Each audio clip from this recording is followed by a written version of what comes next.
Hello દોસ્તો, મિત્તલ બુટીકમાં તમારું હાર્દિક સ્વાગત છે। આજે હું તમને 38 સાઇઝમાં ડ્રેસનું માપ કેવી રીતે લેવું તે બતાવવા જઈ રહી છું। દોસ્તો, હેવી સાઇઝના ડ્રેસમાં કેવી રીતે માપ લેવું, કટિંગ કરવું તે પણ આગળ શીખવવામાં આવશે। ત્યાર પછી કોલરવાળા ડ્રેસ, બોટનેક ડ્રેસમાં બાંયગાળો અને શોલ્ડર સાઇઝ પ્રમાણે કેટલો લેવો તે પણ શીખવવામાં આવશે। બધી જ સાઇઝના અલગ અલગ વિડીયો બનાવેલ છે કે જેથી તમારે જે સાઇઝનું કટિંગ શીખવું હોય તો તમે એક વિડીયો જોઈને શીખી શકો। તો દોસ્તો, અઠવાડિયામાં 3 વિડીયો આવશે, મંગળવાર, ગુરુવાર અને શનિવાર। તો તમે તેનું ખાસ ધ્યાન રાખજો। બધી જ સાઇઝમાં ડ્રેસમાં પાછળના ગળા પ્રમાણે માપ લેવામાં આવે છે।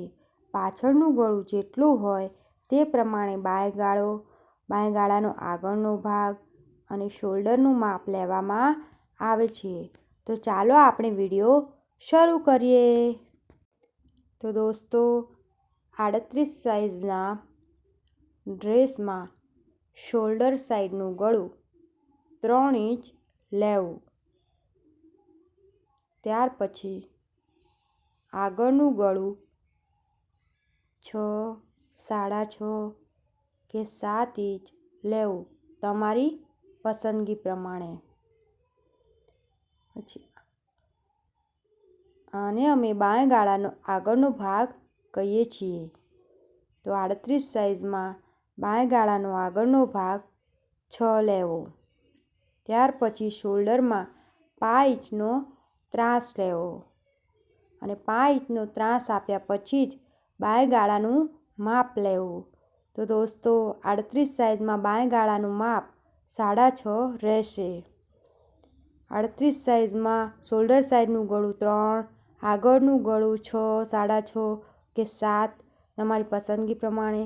બાંયગાળાનો આગળનો ભાગ 6, પછી 5 ઇંચનો ત્રાંસ લેવો અને ત્યાર પછી જ બાંયગાળાનું માપ લેવું। 6.5 લેવો બાંયગાળો। હવે પાછળનું ગળું જો 5 થી 6 હોય, 38 સાઇઝમાં પાછળનું ગળું જો 5 થી 6 હોય તો શોલ્ડર 6 ઇંચનો લેવો। તો દોસ્તો, 38 સાઇઝમાં 5 થી 6 હોય પાછળનું ગળું તો શોલ્ડરનું માપ 6 ઇંચ લેવું। હવે પાછળનું ગળું 7 થી 8 હોય તો શોલ્ડર 5.75 એટલે કે 5.25 લેવું। 7 થી 8 ગળામાં 5.25 શોલ્ડર રહેશે। પાછળનું ગળું જો 9 થી 10 હોય, 38 સાઇઝમાં જો પાછળનું ગળું 9 થી 10 હોય તો શોલ્ડર 5.5 એટલે કે 5.5નો રહેશે। 38 સાઇઝમાં 5 થી 10નું ગળું હોય તો શોલ્ડર, પછી આગળનું ગળું, બાંયગાળાનો આગળનો ભાગ, પછી 5 ઇંચનો ત્રાંસ લેવો અને બાંયગાળાનું માપ આમાં કહ્યા પ્રમાણે જ લેવામાં આવશે। દોસ્તો, દરેક સાઇઝમાં પાછળના ગળા પ્રમાણે શોલ્ડરનું માપ લેવામાં આવે છે, તો તેની ખાસ નોંધ લેવી। બાંયગાળાનું માપ 5 ઇંચનો ત્રાંસ આપ્યા પછી જ લેવામાં આવે છે, તેનું પણ ખાસ ધ્યાન રાખવું। તો દોસ્તો, 38નો ચોથો ભાગ વત્તા 2 ઇંચ સિલાઈ। 38નો ચોથો ભાગ વત્તા 2 ઇંચ સિલાઈ 9.5 એટલે કે 9.5 વત્તા 2 ઇંચ સિલાઈ માટે। 9.5 વત્તા 2 એટલે કે 11.5 એટલે કે 11.5. 38 સાઇઝમાં ચેસ્ટનું માપ 11.5 રહેશે સિલાઈ સાથે. તે બાબતનું ખાસ ધ્યાન રાખવું. તો દોસ્તો, અગર વિડીયો સારી લાગે તો લાઈક જરૂરથી કરો.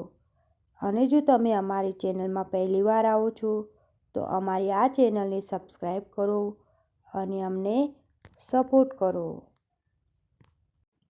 તો દોસ્તો, 38 સાઇઝમાં બાયનું માપ લંબાઈ વત્તા 1 ઇંચ પટ્ટી વાળવા માટે. હવે બાયની લંબાઈથી 3.5 નિશાન કરવું.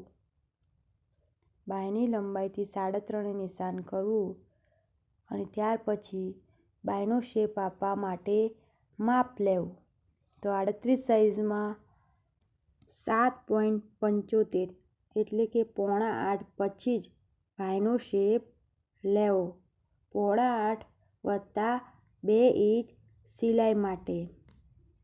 તો તમે આ માપથી બાય કટિંગ કરશો તો તમારી બાય ડ્રેસમાં બાય ગાળામાં પરફેક્ટ બેસી જશે. તો દોસ્તો, મેં પૂરેપૂરો પ્રયત્ન કર્યો આ વિડીયોમાં વધુમાં વધુ જાણકારી તમને હું આપી શકું. તો તમે એકવાર ટ્રાય કરીને જરૂરથી જોજો. તેનાથી તમને જે પણ ફાયદો થશે તો મને ખૂબ જ આનંદ થશે. તો તમે કમેન્ટમાં તમારી રાય જરૂરથી આપજો કે તમને કયો કયો ફાયદો થયો છે, કે જેથી બીજા લોકો પણ તમારી કમેન્ટ જોવે અને તેમની પ્રોબ્લેમ સોલ્વ કરી શકે. દોસ્તો, વિડીયો અગર સારી લાગે તો લાઈક જરૂરથી કરો.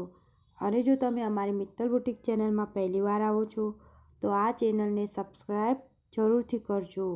વિડીયો જોવા માટે તમારો ખૂબ ખૂબ આભાર.